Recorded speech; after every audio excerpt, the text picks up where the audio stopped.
श्रीमद् भगवद गीता के अनुसार ये 3 होते हैं इंसान की बर्बादी के कारण। गीता में भगवान श्री कृष्ण ने बर्बादी के इन 3 कारणों पर विशेष बल दिया है। भागवत गीता के बताए गए मनुष्य की बर्बादी के ये 3 कारण आज हर मनुष्य को जानना चाहिए। श्रीमद् भगवद गीता में भगवान श्री कृष्ण ने इंसान की बर्बादी के 3 ही कारण बताए थे।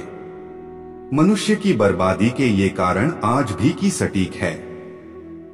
कहते हैं कि मनुष्य यदि अपनी बर्बादी के कारण को जान जाए तो वह अपने जीवन को सुखमय बना सकता है। गीता में भगवान श्री कृष्ण ने बर्बादी के इन 3 कारणों पर विशेष बल दिया है। भागवत गीता के बताए गए मनुष्य की बर्बादी के ये 3 कारण आज हर मनुष्य को जानना चाहिए।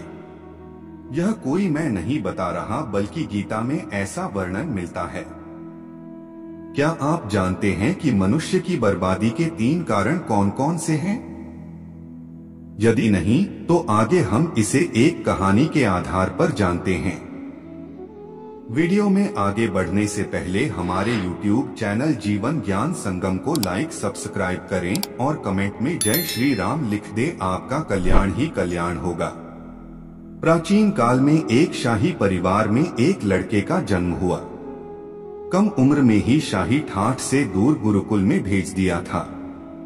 गुरुकुल में यह बालक सबसे होनहार था। उसने वेदों और शास्त्रों का अध्ययन किया। गुरुकुल में अभी उसकी शिक्षा समाप्त भी नहीं हुई थी कि उसके माता पिता और सभी भाई बहन प्राकृतिक आपदा में मारे गए।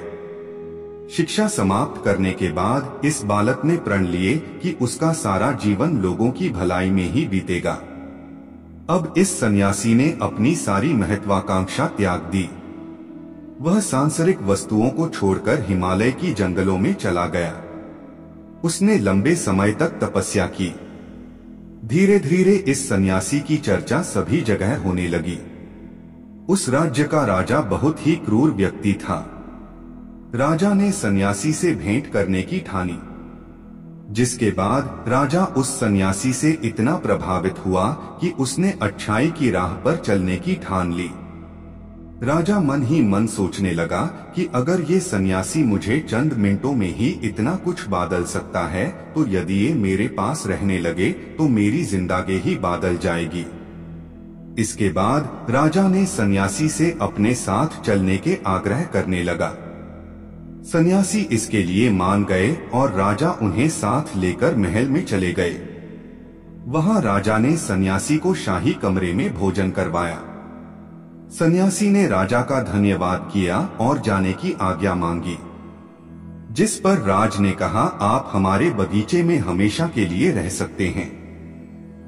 सन्यासी ने राजा के प्रस्ताव को स्वीकार कर लिया। बगीचे में सन्यासी के लिए एक कुटिया बना दी गई।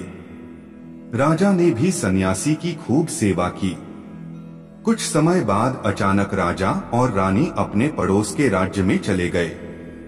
साथ ही एक सेवादार को सन्यासी की सेवा के लिए बोल गए, लेकिन सेवादार बीमार पड़ गया और अगले दिन से आया ही नहीं। ऐसे में सन्यासी को कोई भोजन देने वाला भी नहीं था। कुछ दिनों के बाद जब राजा वापस आए तो सन्यासी ने राजा को बहुत डांटा। राज ने सन्यासी से क्षमा मांगी और फिर सब कुछ ठीक हो गया। फिर कुछ दिन बाद राजा को राज्य से फिर कुछ दिनों के लिए बाहर जान पड़ा। इस बार राजा ने रानी को आदेश दिया कि जब तक वह आते नहीं तब तक राजा को किसी प्रकार की दिक्कत नहीं होनी चाहिए। जिसके बाद रानी हर रोज भोजन पकाकर सन्यासी को भेज देती। एक दिन रानी नहाने के लिए गई और सन्यासी को भोजन देना भूल गई। जब भोजन नहीं आए तो सन्यासी सोच में पड़ गया कि और वह खुद महल में जाकर देखा।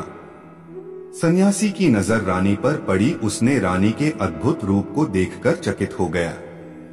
सन्यासी रानी की सुंदरता को भुला न सका और उसने खाना पीना छोड़कर अपनी कुटिया में पड़ा रहा। राजा जब वापस लौटे तो उसे सन्यासी के हाल का पता लगा। राजा ने जब सन्यासी से ये सब पूछा तो उसने कहा कि मैं रानी की अद्भुत सुंदरता का कायल हो गया हूँ। इस पर राजा ने सन्यासी से कहा कि आप मेरे महल में चलिए, मैं रानी आपको दे दूंगा। कुछ दिनों के बाद रानी ने उस सन्यासी से कहा कि आप क्या थे और क्या हो गए? आज आप वासना के कारण मेरे गुलाम हो गए।